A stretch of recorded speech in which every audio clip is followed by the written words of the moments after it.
Welcome into the PHNX Sun Show. I'm your host, Espo, alongside Flex, Gerald, and special guest Aaron. Aaron, how are you, man? I'm good. How are you guys doing? I just told you I wasn't going to do that, and then I did it anyway. You just put me on the spot already. All right.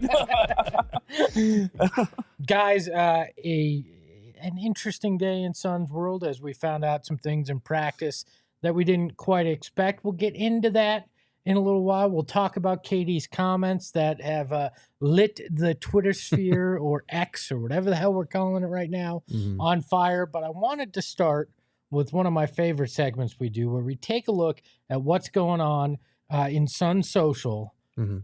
Hit it, Eric. X gon' give it to you.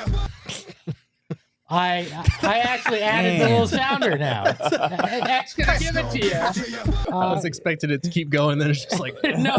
Y'all did my man dirty, man. No. Hey, rest in peace, my man DMX, man. Y'all gotta give him more love than that. Now man. look, we can only play YO's a certain amount finest. before I get a strike. I worked for a company like that. You can't play that much Billy Joel. I learned. Oh, I no. learned really Billy fast. Joel will come for you. Play that much Billy Joel. Look, I think you get like 6 seconds, and I was like, no, we're going 3. Yeah. Wow. I didn't need the X gonna give it to you. That's what the segment's called. We're good. All right. But I want to take a look at today. One of the things we got 2 from around social, but Book dropped a new colorway. I of told the you. Book Chapter 1s here. I'm liking this look. It's the white and gray simplified. I think it shows off the shoe better than the orange. I'm still getting the orange, but I like this colorway. I told y'all they coming. I'm telling y'all, man, y'all about to get killed with some fire, man. This is a nice lead up to that. I love these, the white with the grays. It's got that feel that you can rock. That's the intention. Rock it on the court, rock it in the streets. With the culture, I think they're gonna eat that up. That colorway's fire, and I can't wait for the ones that are coming, man. It's gonna blow people's mind. Wait, I'm in line with the culture now. Right, culture. Throw them on, man. Throw them on. You get right in the club. What you did. You get right in the Nobody's club. letting me in the. Let's be Bro, very they clear. let you- Nobody you is letting me in the club, whether I'm wearing Book Chapter 1s I or promise not. you. I promise you. You get in the club, you throw them on. No. They're gonna look You at me getting and in, go, bro. "Get the hell out of 'Cause here, they you go old top- loser!" They go top to bottom, bro. They look at you and then they go and they you get in. So you're saying the shoes so I can forget You the getting rest in. of You got the books. You getting in, bro. Look at that. You look like a tech bro, so I think I'll let you in. There you go. Are you gonna rock them, Gerald? No, those are nice. Like those are super smooth. And I think if they hold up performance wise, he's going to be able to do something rare where you have a good basketball shoe that's also like a lifestyle shoe that you can wear off the court. I mean, I know that's been the focus all along, but I'm excited to see more colorways as they come out because it feels like they're getting better and better with each new one we see. I just caught up to what Aaron said. He just called me a tech bro, and I don't think that's a compliment. I'm just saying, you can wear whatever you want. They'll let you in. I think you're right, man. I think you're right. I think you're right. No, but I like the shoes too. I mean, I don't wear orange like that, so I was always ready for the next color. Like I hoop in gray Harden, so like I'm ready to like hoop in some other shoes too and get my Nike world back. But yeah, I like those a lot. Like I can't wait to see what more he comes out with. But I'm definitely like more into those than I wear the orange ones because I just don't mess with orange like that. Crazy. Is there a colorway you want to see though? Because for me, I need to see either black and orange or purple and orange come out at some point because unfortunately I'm a nerd and I will wear those colors perpetually in my life. I mean, I'm looking for like black and purple, and orange. I know there's going to be a Kentucky colorway at some point, Well, and I love blue, so I'd be about it. as y'all see, I never do a show without white sneakers. So I'm a white sneaker guy, and I'm telling y'all, there's some white ones with the orange trim and then the purple trim. I think those are the ones that are gonna pop. Those are the ones I'm waiting for. I know you got the Haven Blacks and you got these in the orange. I'm with you, bro.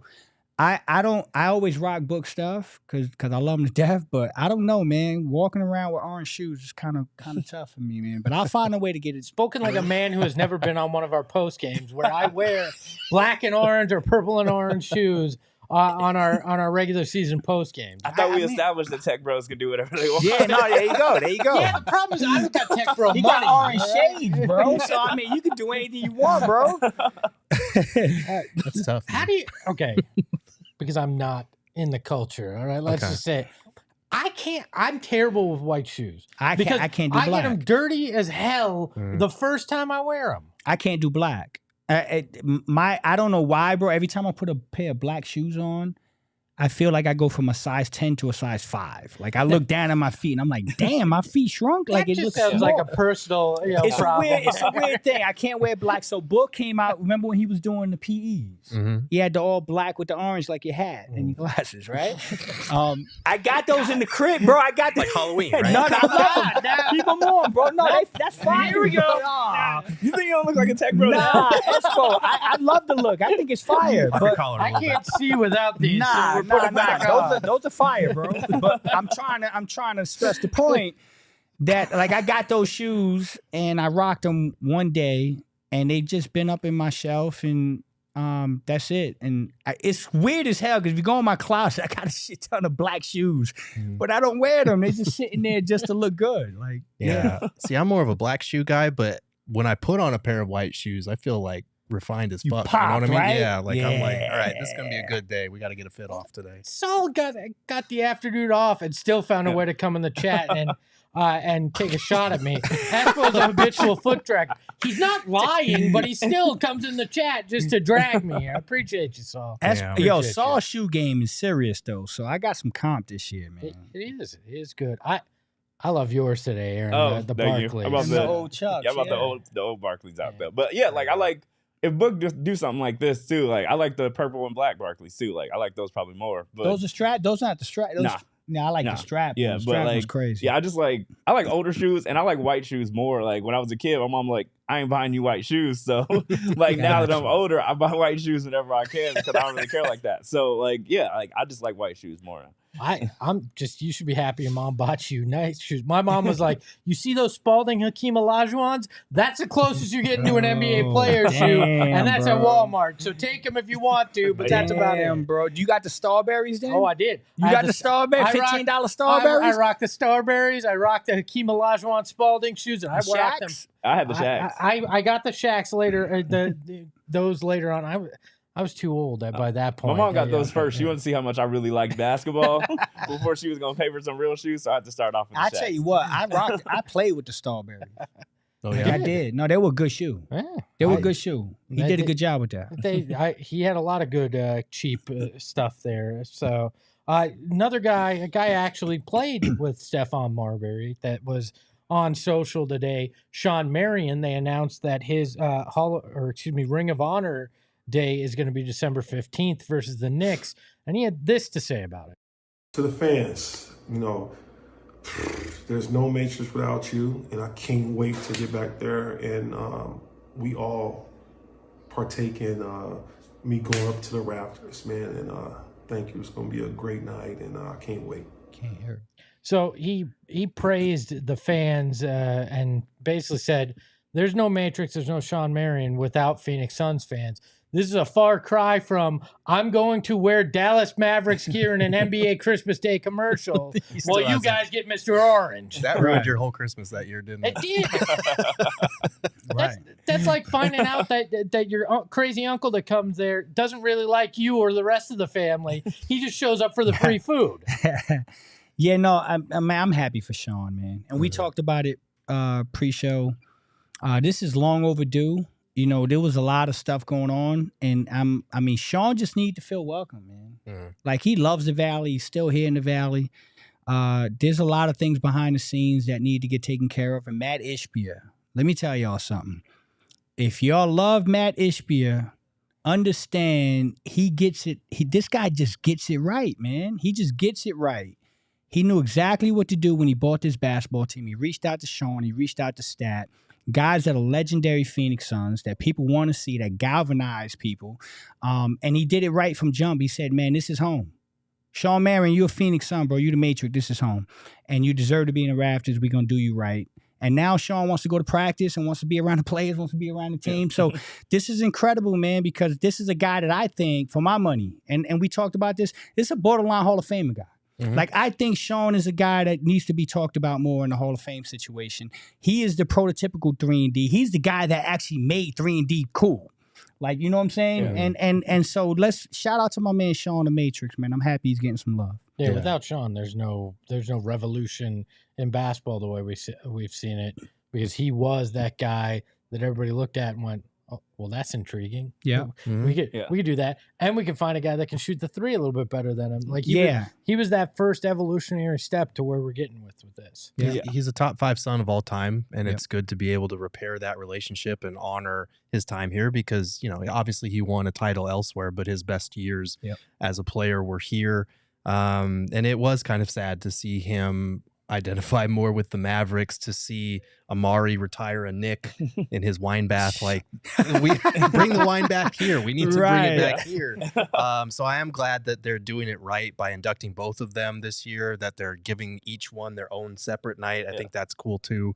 And it's amazing what you can do when your owner is just not a scumbag piece of dirt. Like, it's nice. Yeah, I think that's kind of the easier part, is like when it comes to Ishbia, it's like he didn't do the hard part. Like, he's making the layups. Like, he's doing, Ishbia saw the layups and he took every single one of them and made them, because it wasn't that hard to make Suns fans happy. Bring the old players back that hated us and treat your players better and not say wild stuff every once in a while. Like, this wasn't really hard. And Ishbia came right in and just made the layups, and I think that's like the best compliment I can give him. Yeah, when the ceiling's the floor and you're playing on a 5-foot Nerf hoop, I mean, it's pretty easy. I mean, these were things we all like looked at and went, this franchise needs to do this to make fans happy.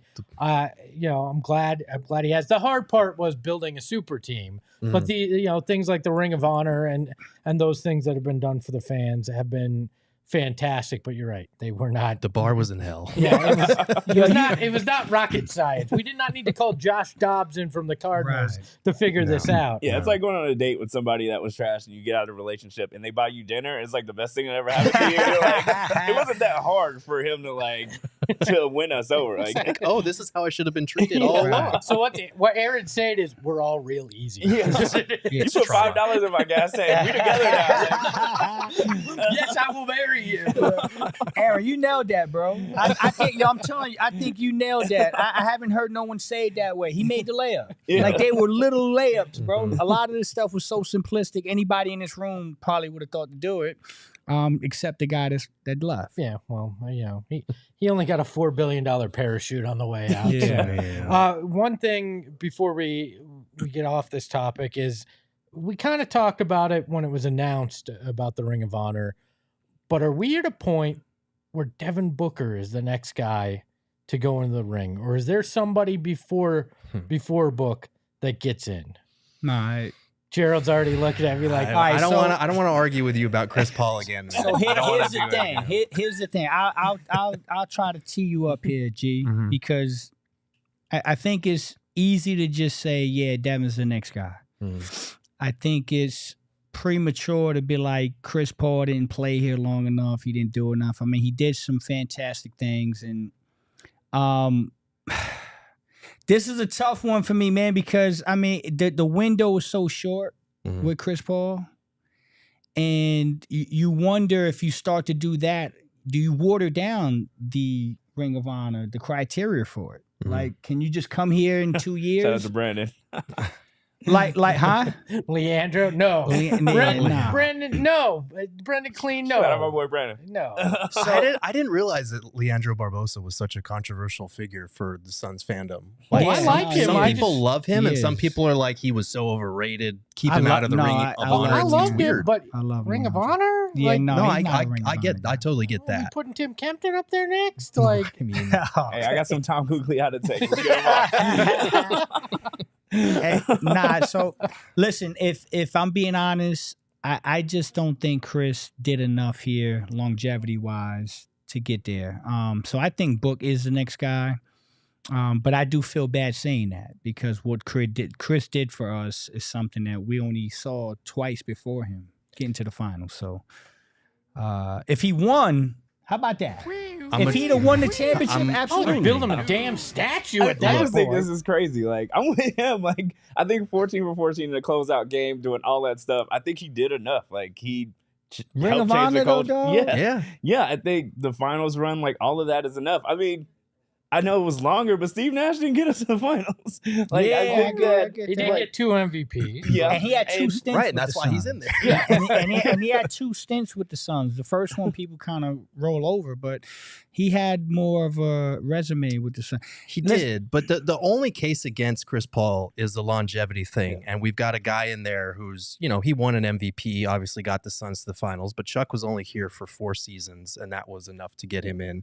Chris Paul, if you look at the last decade before he arrived and the way that it went, the win percentage, all of that, the trajectory of this team, how we were very likely going to run Book out of town if we didn't start putting talent around him, and the impact that Chris had in his 3 years here. Like, I just, he's got more All-NBA and All-Star selections than Alvin Adams, who is in the Ring of Honor already. He's got as many All-NBA selections during his time here as Tom Chambers in his 5 seasons, and as many as Walter Davis in 11 with Phoenix. Those guys are both in the Ring of Honor.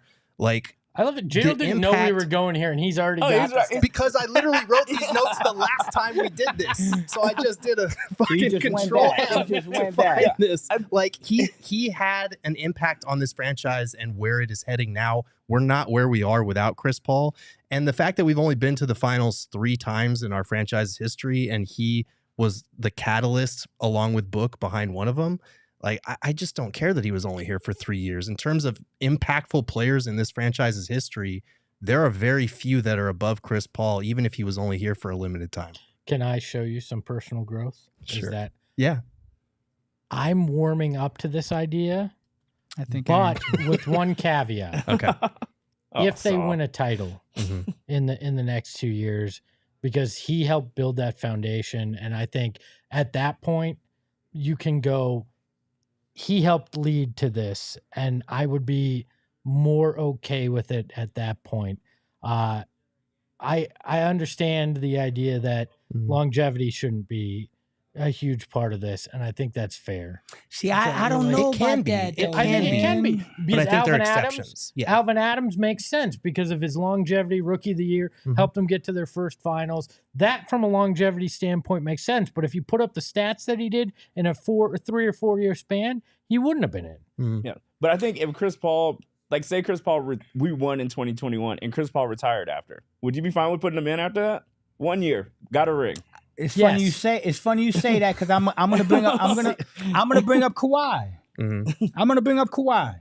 Kawhi's in the Ring of Honor in Toronto. Yes. Yeah. 1 damn year. Yeah. He had one title. of the biggest shots at that time too. Without him, you don't have a title. That's the thing. A ring changes it all, right? A ring changes everything, especially in a town like this, because they're so starved for it. Yeah. I don't care. Put the whole damn first team that wins a ring in the Ring of Honor. That's my problem. That's my problem. If Ish Wainwright's the 15th man on this roster and they win a ring this year, put freaking Ish Wainwright in the ring. You just have to go too far the other way. That's my problem because, like, okay, we win a ring this year, and then, I don't know, the following year, Brad Beal goes somewhere else. Brad Beal's in the Ring of Honor?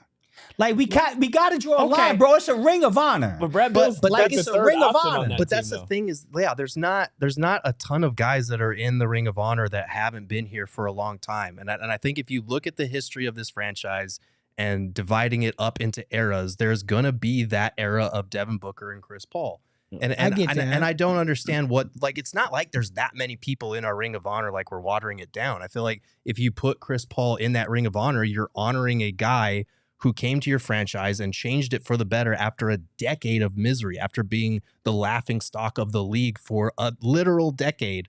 I don't think you can diminish the fact that they went to the finals, especially if you're a franchise that has never won a ring. Like if we were sitting here on 10 championships as the Suns, it'd be like, well, no, they just went to the finals. Yeah, it's like, sorry, we've only gotten there 3 times. Here's my problem with this, and G, I'm with you. I'm with both of y'all. Like, come on, man, point guard. I respect Chris Paul. This isn't a Chris Paul thing.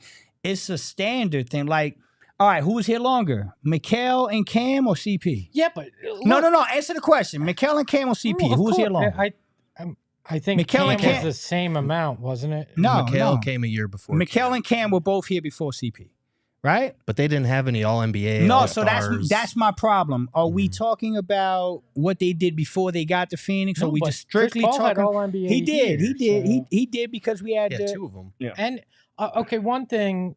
God, you guys turned me into a freaking Chris Paul defender on this. I told you I didn't want to How argue the hell about this. did I make this whole roundabout? The other thing that I don't think you can undervalue with Chris Paul was this was the cesspool of the NBA for the 10 years before. Mm-hmm. Chris Paul coming and saying, I want to be here, changed the trajectory of a lot of things perception-wise. Mm-hmm. Now, that sounds like I'm poo-pooing on the Ricky Rubio effect the year before. He helped to get people in the mindset of look what this team can do. Mm. But Chris Paul, an undoubted Hall of Famer, a guy that still was playing unbelievably well in OKC, saying, I want to come to Phoenix. But Devin Booker's that guy. But did he want to come to Phoenix or did he want to win a ring? He saw a team in the bubble that played him head to head. He knows Devin's that guy. He's got a relationship with Book, and he made a business decision. Yeah. Let's not paint this out as Chris Paul went to his house and pulled out his shirt and he got a Suns tattoo on his chest. No, but he's like, I want to be in Phoenix. He chose Devin Booker. Right. And Devin Booker is the Phoenix Suns right I get now. that. So he chose Phoenix. You're right. No, you're right. But guys, listen, I think these things. So I'm from New York, New Jersey. I'm a Yankee fan. I know what it takes to get into the Yankees Monument Park, right? Mm-hmm. You just don't go to the Yankees and play 2 years and win away. And you like that don't happen. But the Yankees have won like 20 titles. I get that. But I just feel like the Ring of Honor has that. You got to draw the line somewhere, man. Like I just don't think there's enough time for Chris that I'm okay with. And then hold on, we're gonna talk about all the stuff he did coming in, but we're not gonna talk about the way he exited. No, I think that's. Are we gonna ignore that? I think that's why we're fighting on the this. way he exited was he had an option to stay. He could have stayed and took less money and chose, hell no, I'm not coming off the bench. I'm not taking less money. I go to Golden State and beat you. Okay, if I go to Golden State and beat you. He got traded to the Wizards and then traded again, and he also wasn't going to give up like $30 million. Like I wouldn't do that. It was going to go from 30 to 19. Okay, that was the option. Drop down from 30 to 19, Chris. You want to win a championship? We're trying to build a championship team. We're going to get another piece. Come stay.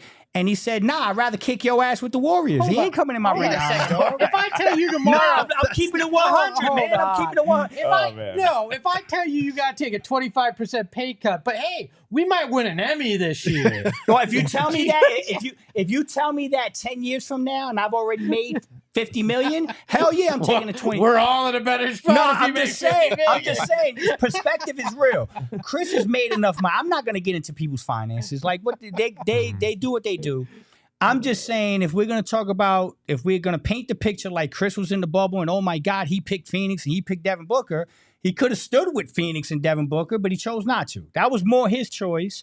Because his number was too high. That's what it comes down to. You want to win a championship, you got to drop your number and allow us to put more pieces around. And he chose the latter. He said, no, I'll keep the high number. I feel like the money that's promised to me is my number. My number might be higher than that. You signed the contract. I signed the contract. Yeah. That's the contract. And I think we were kind of out before that. It wasn't like one of those things like he didn't want the system that we knew that we had to play to win. Like that was the biggest beef with Chris Paul to me. It's like, he was out on the system that we needed. We needed him to shoot more threes. He didn't do that. We needed him to play off ball. He didn't do that. Like it was just stunning everybody's growth at that point to just have somebody pound the rock and run pick and roll and just kind of do things their way and nobody else's. So I just think it ran its course, and I don't look back on that as like a negative thing. It's Chris Paul. Like he's a Hall of Famer. If he wants to do things his way, he can do them. But to win a championship, I just don't think it was going to work at that point. Like, so he needed to go, but he should still be in the Ring of Honor. And we can't hold the way players leave against this franchise, considering the bad blood between Shawn Marion and this franchise for years, justified as it was.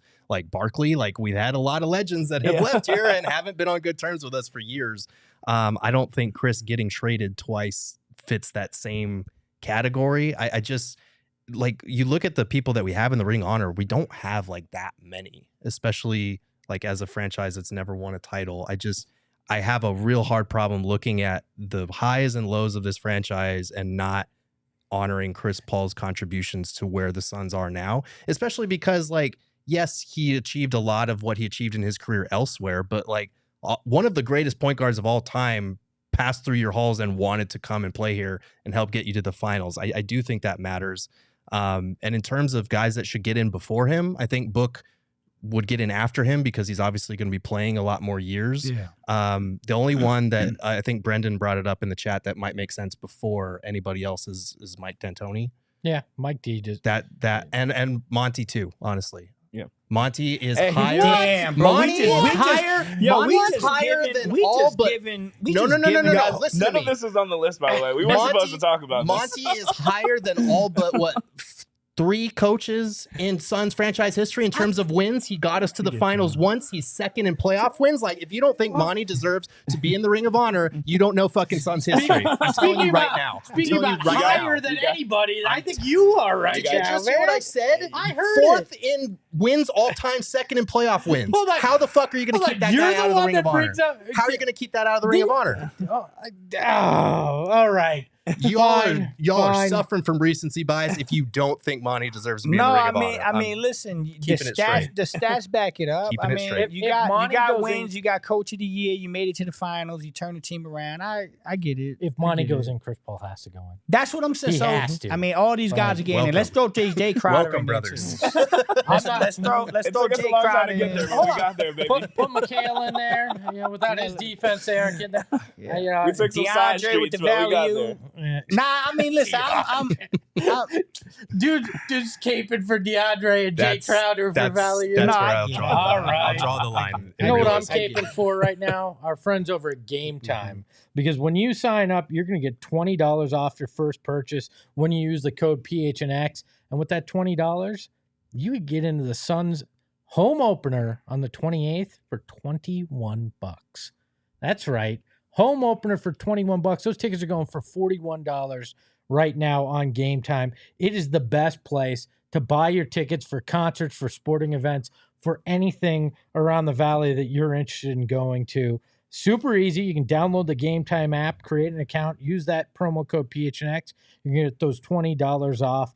Terms apply, and just download the app. You can save money on last-minute tickets. If you're a procrastinator like me, you can wait till day of and save money. Nothing else in life works quite like this. You want to buy an airline ticket last minute? You're paying out the nose for it, right? You want to buy a lot of things last minute? You are paying extra, but with Game Time, you're going to save lowest price on last-minute tickets, guaranteed. And I want to welcome a new sponsor of the show. So much. I brought a prop today. Oh, did you? Yeah. What we got? Our friends at Hero Bread are here. Look at this. A loaf of bread. Hey, give me a slice. You want a slice right here? Slice Slice it up right there. Hero Bread. Our friends in the Discord love the bread. They do. And there's a lot to love about this. Hero Bread. Had this for like 4 weeks in the back. No, this is brand new Hero Bread. I'm on a diet, right? I'm trying to get slim for the people there. And this is high fiber, low carb, zero sugars. Okay. 0 sugar per slice. None of that hidden stuff that you're getting in other bread. That's going to make you balloon up and look like me. All right. I want you to look like the after photo. Flex. Tech bro. All right. That Hero Bread is here for you. And right now, if you use the code PHNX at hero.co, you're going to save 10% off here. They also have tortillas. I had an enchilada made on one of those tortillas. Our friend Petey had that the other day. I tried it on camera, and it was spectacular. I loved that as well. So right now, Hero Bread is offering you, the viewer, 10% off your first order. Just go to hero.co and use that code PHNX to save on Hero Bread. That's Hero, HERO.co to save 10% today. And yes, Lindsay, bread should be in the Ring of Honor. It is part of a balanced diet and part of our talk in Discord almost every week. So, Aaron, we have a very much a love affair with bread, if you were not aware, on this program. You know who else I'm starting to have a love affair with is KD. Watching him on the court, not Gerald's face. No, Gerald, I am not breaking news. That's one hell of a transition there.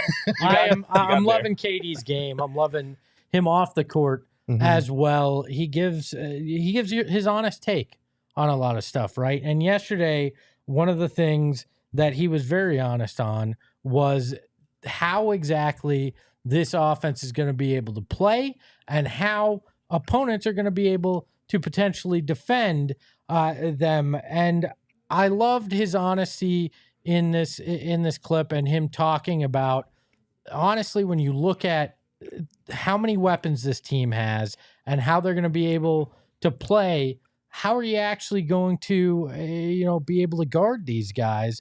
And I'm not sure you're going to be able to. Yeah, it's going to be tough. These guys are dogs. Offensively, I mean, you're talking about 3 basketball savants that are at the top of their game.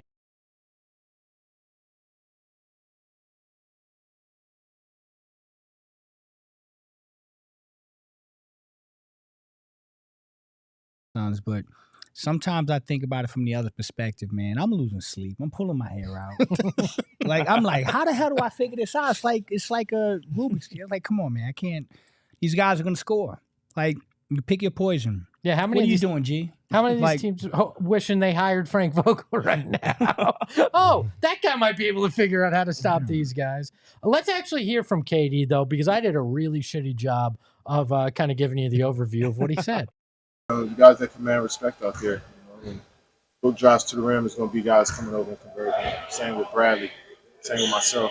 On different areas of the floor, expect to open up everything for everyone. You can't guard all of us at once.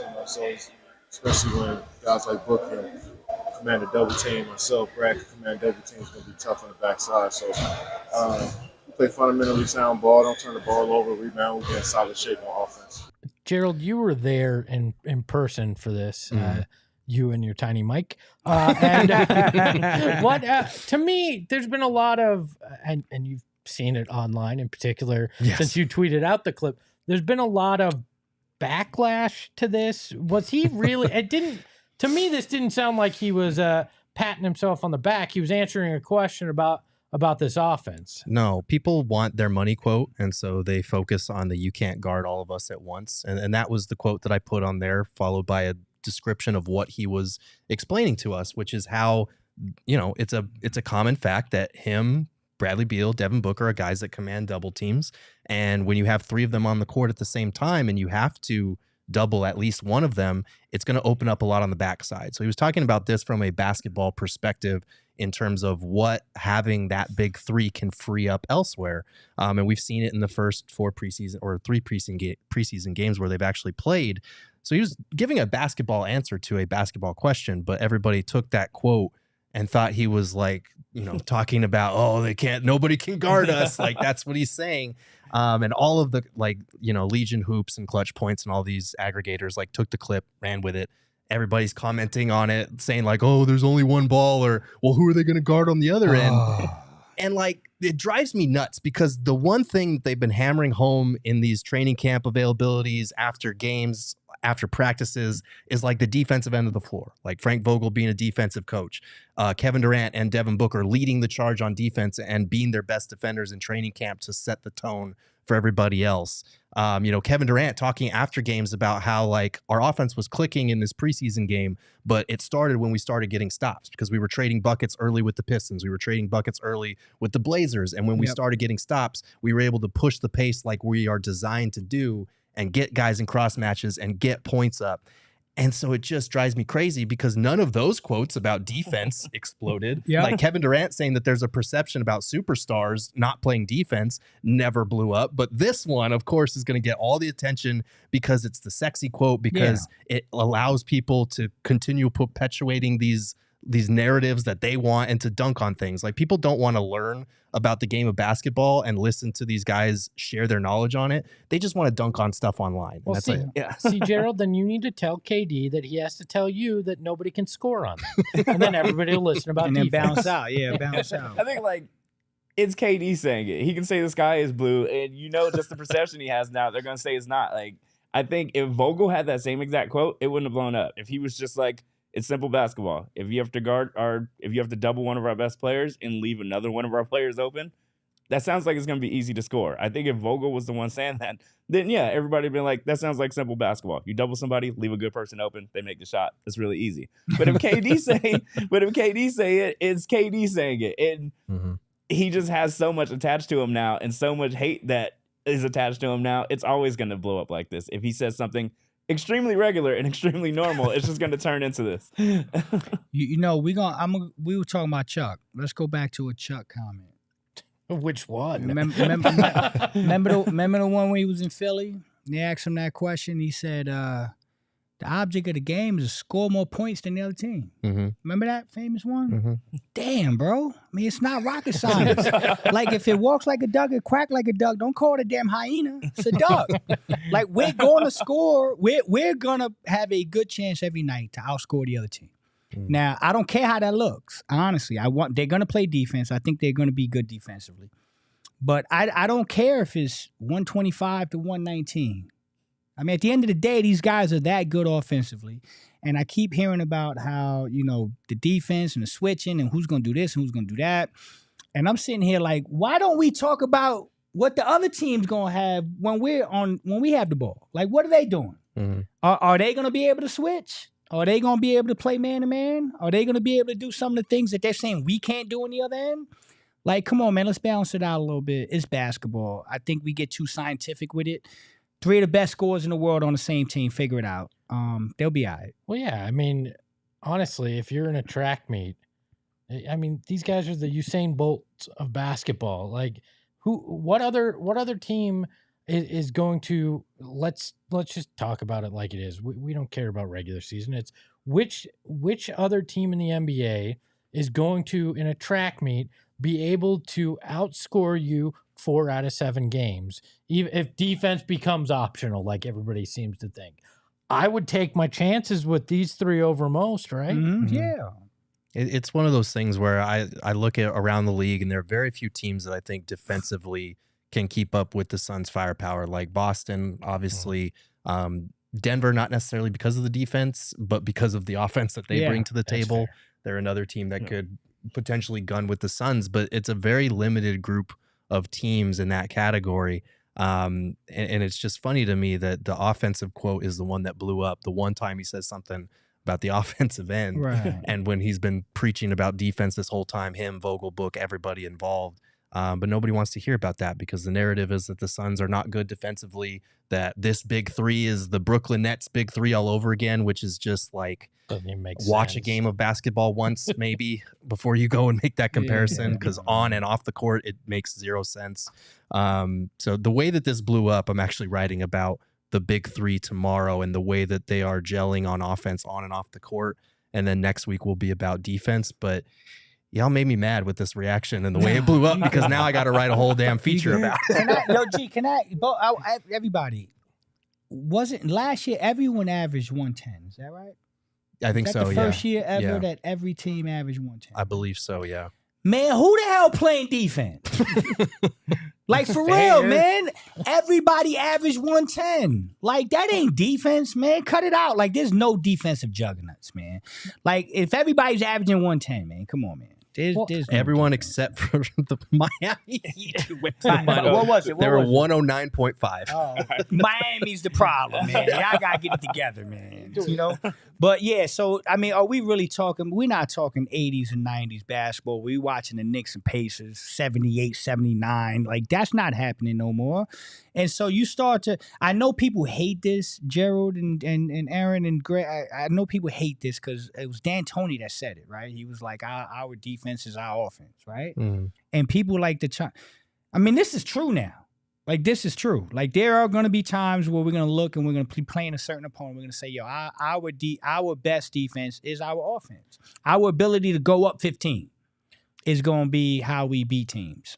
Like I was saying earlier, like, the Suns in the last 5 years haven't ranked higher than 19 in three-point attempts. And I think that's just going to be the game changer in general. Like, we had really good offenses under Monty, but we weren't getting them up, and we were just kind of playing with our hands behind our back, like some of these games, because we were trading threes for twos. I think it was game 2 against the Nuggets. Yeah. I think we had like 4 3-point attempts by halftime or something. I think you just can't play like that. And with the offense that we have now, we're just going to get threes up. And I think if we can even get to that 15 range, I think we're going to be higher than that. But 19 and making it to the finals still, or having the best record you ever had, and you still haven't gotten higher than 19 3-point attempts a game, I think just getting out of that zone and getting up the same amount that really, really good shooting teams have, I think that's going to be special to watch. Yeah, I mean, you know the meme, no lies detected. Like, when I watch this KD clip, this team's played, 4 preseason games. They're averaging 66.5 points in the first half of these games.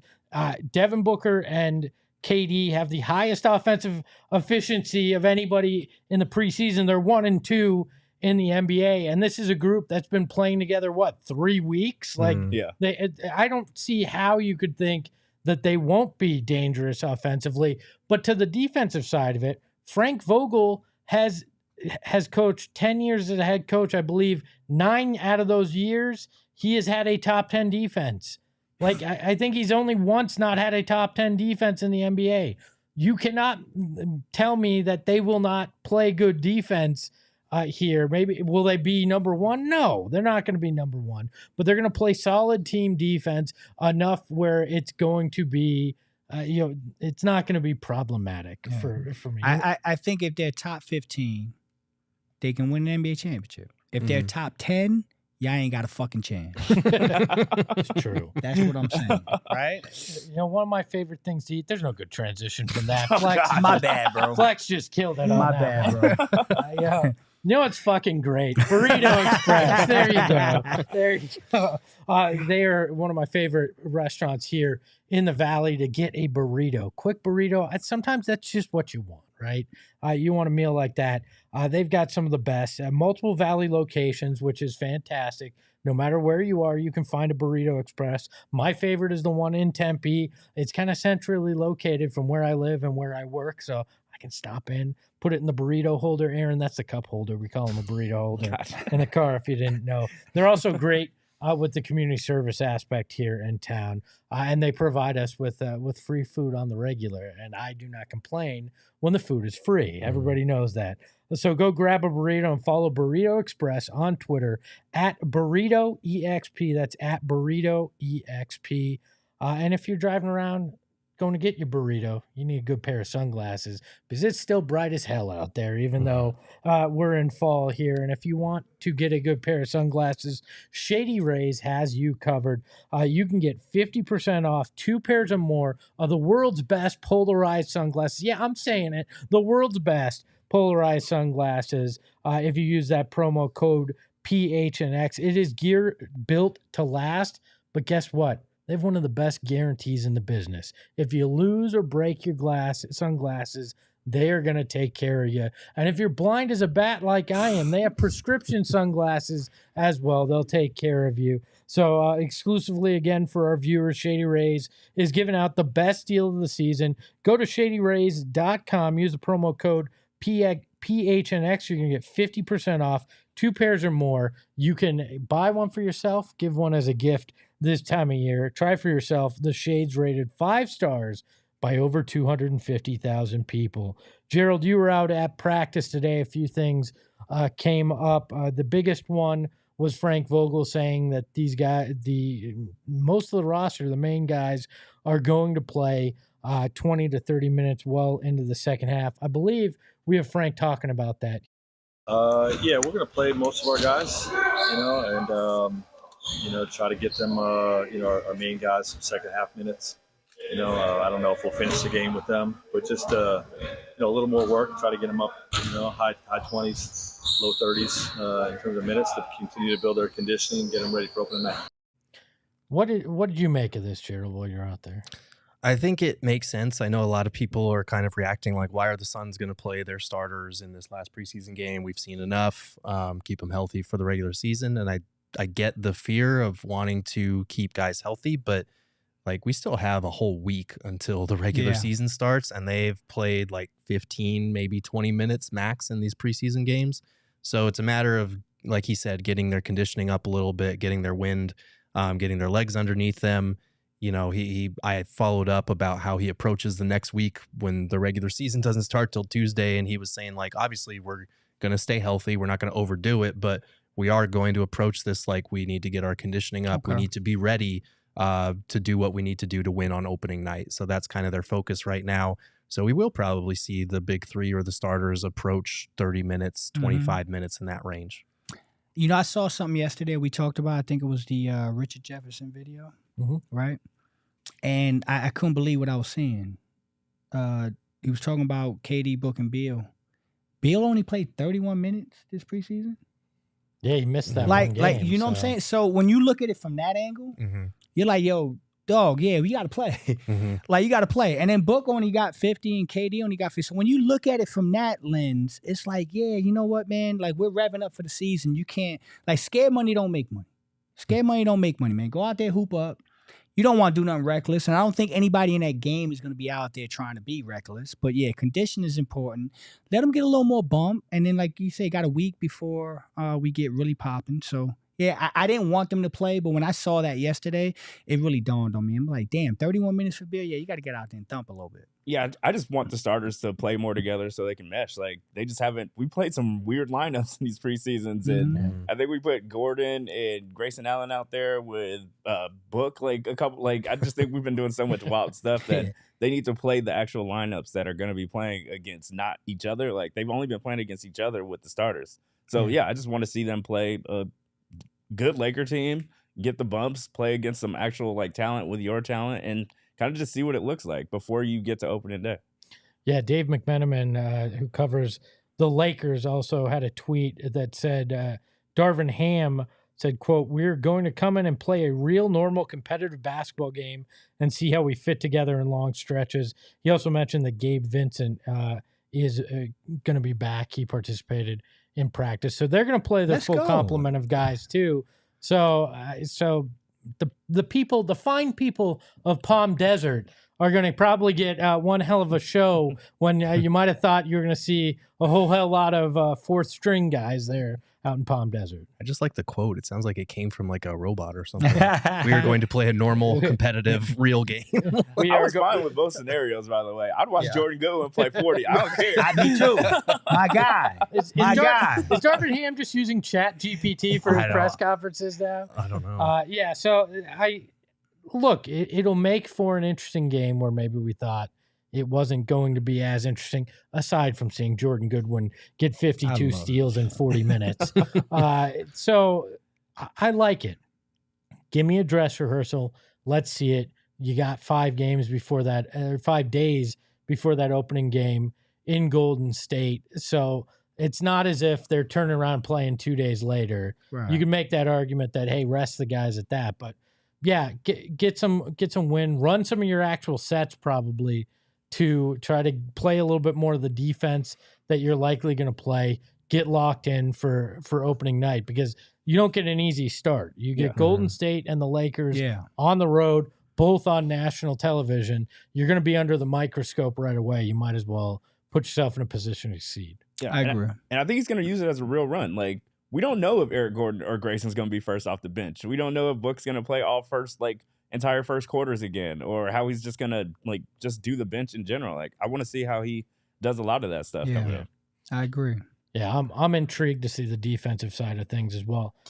Go ahead. Bradley Beal also talked to the media today and spoke about the big three. Let's hear what he had to say. It's been great, man. We're still working it, still putting more plays and sets in. I think the thing I just love the most is just they just love the hoop, man, and it just makes it easier for everybody because they're not like big high maintenance guys. Like they don't need a lot. Sometimes they need to scream, sometimes they don't. So I think it just makes it easier for everybody. Just our continuity right now, but still a lot of stuff we got to work through. I mean, this feels like the general thing we've heard this whole preseason from all three of the big three, and Frank Vogel included. These guys just are all about basketball and are very locked in on just going out there and playing ball. It's an underrated part of why this big three is so different than the last one. And not to say that, Kyrie Irving and James Harden don't like to hoop, but like they weren't KD, all about it. Right. KD, Book, and Beal are just about that. They don't care about the other stuff. And they've kind of like found each other as kindred spirits. Like Bradley Beal was saying one of the things that stood out to him was when he first got the call that the trade was going to happen and he connected with Book and Beal, they were like, all right, let's get in the gym. Yep. And to him, that was huge because he was like, all right, let's just be about the work. Let's do the work. Let's put in the work. They're pretty frequently the last three guys, them and a recovering Ish Wainwright, shout out to Ish, are the last four guys to leave the gym most times. And it's those three on their own basket doing the same drills, going through the same shot motions, repetitions. Like they're all about getting those reps in, and they understand that they have a special opportunity in front of them to really do something this year. So it's, we could talk about the basketball side of things, about how they're different from the Nets big three in terms of all of these guys can play on or off the ball, but just fundamentally off the court, they're not ones that are going to get caught up in the distractions and all the headlines and stuff like that. They just want to go hoop. You mean they're not going to go to strip clubs and spend time in the dark recesses of Reddit trying to find weird conspiracy theories? But only after a hoop session. Only on their time. That's a great point. And listen, I was in New York. I was right in the mix of that Brooklyn thing, okay? And I know a lot of people around that situation. The difference is if, like, in a perfect world, and I'm being 100% honest here, guys, in a perfect world, if you took Devin Booker, Kevin Durant, Brad Beal, and say, yo, what's a perfect night for you? Sitting around the couch watching basketball at the crib. Now, KD might go to Harden and be like, yo, bro, want to watch some tape? Harden might be like, yo, Lil Baby in town. You know what I'm saying? I'm keeping it real. Yo, Kyrie, you want to watch some tape? Yeah, I'm going to go save the world, bro. I'm trying to save the world, bro. You want to know what tape it is. I'm trying to know where you're going with that. Yeah. I'm trying to save the world tonight, bro. I see you tomorrow. Like, they're different people, and they're saying shot at them. It's just that's what they are, man. And you're talking about a mature Brad Beal, who is all about basketball. Like, this guy is mature. He's a family man, oriented. Yeah, let's sit on the film. Let's watch some film. Let's sit on the couch and chill. Book's a homebody who is all about basketball, and so is KD. And so you couldn't find three better guys at the right times in their career to do this. And Chris was much like that. Chris was a guy that would sit home all day and just watch basketball. Yeah. So they're hoops nerds like us. I like that. I can finally say I got something in common with Devin Booker, Bradley Beal, and Kevin Durant. You need to stop by. Oh, you get me the invite. Just ring the bell and they'll let you in, bro. Well, hey, you better have the books on. I'm wearing the book chapter 1, so I get in the club. You better have the chapter 1s on, bro. I brought the OGs. No, does that work? Bro. There you go. But that would make me feel like a winner, but I don't think it's ever going to happen. But what can happen is I can win some money with our friends over at DraftKings. And right now they got a fantastic deal for you. The NFL season in full swing now. And if you use that code PHNX, you're going to score $200 in bonus bets instantly when you only bet $5. So I can do math. That's $195 worth of value there for free that you're going to get. And you can bet on anything. Hoops, NFL, college football, college basketball is coming up. Cricket, I've done that before on the DraftKings app. The color of Lindsay's beanie on the show, I believe. That's a line you can bet on as well. So head over to the DraftKings Sportsbook app. Download it now. Enter that code PHNX, and any new customer can score $200 in bonus bets instantly when you bet $5 on any NFL game. That's code PHNX only on DraftKings Sportsbook app, an official betting partner of the NFL. The crown is yours. Gambling problem? Call 1-800-GAMBLER or visit www.1800gambler.net. In New York, call 877-8-HOPE-NY or text HOPE-NY to 467369. In Connecticut, help is available for problem gambling. Call 888-789-7777 or visit ccpg.org. Please play responsibly. On behalf of Boot Hill Casino and Resort, Kansas, licensee partner Golden Nugget, Lake Charles, Louisiana, 21 plus, age varies by jurisdiction, void in Ontario because apparently they're not fun. Bonus bets expire 168 hours after issuance. See sportsbook.draftkings.com/football terms for eligibility and deposit restrictions, terms and responsible gaming resources. That part doesn't seem right, but that's what it says. The lawyers did not write that part about Ontario. By the way. To our two Suns fans in Ontario, I'm very sorry. Again, if you're out is there, this Canada? Isn't there an Ontario in California? Which Ontario are we talking about? I need to know because I need to avoid it because it does not sound fun there. Yeah, that's tough. We need to read that part and have a read that we can rattle off there, like the Shane one that we. Yeah, that was more difficult than I thought. Yeah, I was hearing you like, yo, we need an oxygen mask when it's over. I did it in one breath. Aaron, we're gonna end this show by talking about you. Ugh. All right? Yeah.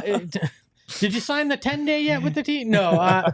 Look, man, I want to know your story. How did you become a Suns fan, and what got you so interested in this team that you'd sit here and do this kind of stuff? I moved here from Gary, Indiana, so like my family's all Bulls fans, but we moved here in like right after the finals when the thing happened. Yeah. So like we moved here and it was just Kevin Johnson came and read to us in second grade, and I was just like, all right, this is kind of cool. This is a long time ago, guys. Just let me finish the story. And then, I'm not even gonna go. Aaron just finished. All right, and then so like, but like it like really hit later on. Like we didn't have cable, and I had a TV in my room, so UPN 45 those games, and like it was just on every night pretty much. I had that channel. It was one of the 4 channels I had, so I was just watching the Suns run and gun. Like it was just the one thing I got to watch in my room, and that's pretty much how I fell in love with the team. It was just a team that ran. Had Amari, Steve Nash. I got to not be around my family and do it. Okay. And it was just like how I fell in love with the basketball team. So you're also a stand-up comedian. I need to know, what's tougher, bombing in front of a crowd or being a Suns fan for life? Jesus. Wow. It's definitely being a Suns fan. Wow. Bombing is fun if you're doing it right. Like, I know. I do it every day on this program. Yeah, but bombing is fine. Like, it don't scare you no more. Like, once you do it a couple times, it's like being a Suns fan and seeing them in a game 7, that's way worse than any bomb I've ever had in my life. You also have a new gig in the NBA world. Yeah, what's that? I'm working for Fan Buzz now. Gonna do some writing, gonna do some podcasting, gonna do some weird clips, write some weird fake commercials, just do the whole NBA thing that I got to do at all caps. So just follow me, look out for that. It's gonna be fun. Just doing basketball stuff all season. It's gonna be real fun. This man's genuinely funny. I highly recommend you do that. I've always enjoyed his work. I've seen some of your stand-up, some of the clips. You're pretty good at that too. I'm kind of jealous that this man is kind of living out the life I wish I had. Do we have one of it? Let's show a clip. Let's go.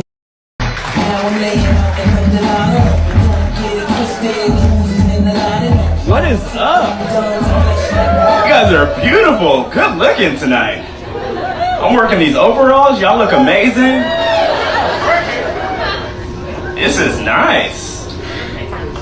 This is wonderful. You guys are really looking good. Before we become best friends, I like to do a little thing. At some point tonight, I'm gonna say something really not chill. But you guys have to promise right now that you're gonna be chill. Say, we promise we're gonna be chill, Aaron. Nice. I know what you're thinking. How will we know when this moment is? You're gonna fucking know. I think I'm gonna start every show out like that now. That should just be the automatic disclaimer at the top of the show. Bro, We're just gonna play that clip before every show now. Bro, where can me and my wife go check you out here? I'm gonna be everywhere coming up soon, so I think I have a show like next week. I don't be looking at this all the time, but I think at Stir Crazy next week. I'll know for sure, like in the next couple of days. Bro, hit me up. About to be start doing stand up live, 10 p.m. Improv again. House of Comedy, that's where I was on that one. So Okay. I was gonna be making my rounds again, going to LA, coming back, just doing that whole thing. Let's go. That's Nice. awesome, bro. How long is your set? Are you got a tight 15? We talking 30? What are you working with? The one from that clip, I did a weekend opening for Shane Torres, and I did 25 to open for him. So it was just 25 minutes kicking it with a really good crowd. So yeah, it's mostly just gonna be up there now, like 20, 25, sometimes 15. Like it varies now. I could have spent a whole hour just talking to you about stand-up. I am infatuated with that late night television. It was a different life I should have led. But anyway, you ever do anything in New York? No, my first time I was ever gonna go to New York, pandemic happened. Oh no. Yeah, it was like 3 weeks before I was about to leave. So like that was the one time I was gonna go, and I just haven't had a chance to like put it together. Damn. let's read a few super chats before we get out of here, and we'll tell you where to follow everybody. Libertarian Sasquatch says, Monty in the Ring of Honor is crazy. I believe that was for you, Gerald. It's not. It's actually not. HM says, change the name from Ring of Honor to people that did good for the Suns. I actually think it should be a tiered system, right? You're in the first ring, you're in the middle ring, you're in the third ring. The Ring of Honor is Chris Paul just basically gets a that. drink named after him. We can do that. If you're in that second level, you just get a suite named after you instead of a banner. Right. Like urinal if you're in that really bad range there. And Libertarian Sasquatch came back for more and said, Monty also leads in 30-point losses in elimination. Y'all are too close to the material. Give it 10 years, you'll understand. Second in playoff wins, fourth in regular season wins. One of 3 coaches in Suns history to win Coach of the Year. Yeah. Like, come on. And the Sun he's with right. with the worst scoring differential in elimination games ever. And also the 64-win season, greatest greatest season franchise ever. history. Yeah, but I guess we're just going to gloss over that because the Suns got their asses beat in games 7 and 6. Aaron, the chat, somebody in there wants me to ask, am I actually funny? Since you're the resident, you don't have to be. You should have to pay to ask that question and put me on the spot like that. Well, they didn't. I just read it like that. So. All right, I'm not going to force you to answer that. I'm not. You good? You good? All right.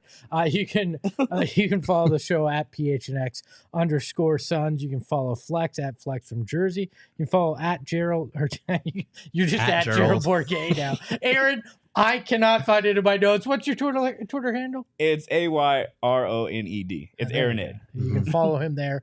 Find all his stand up and everything. You follow me at Espo. And remember, I don't have to be funny. I get paid to sit in this chair. Ahoy, ahoy! We all silly like the mayor.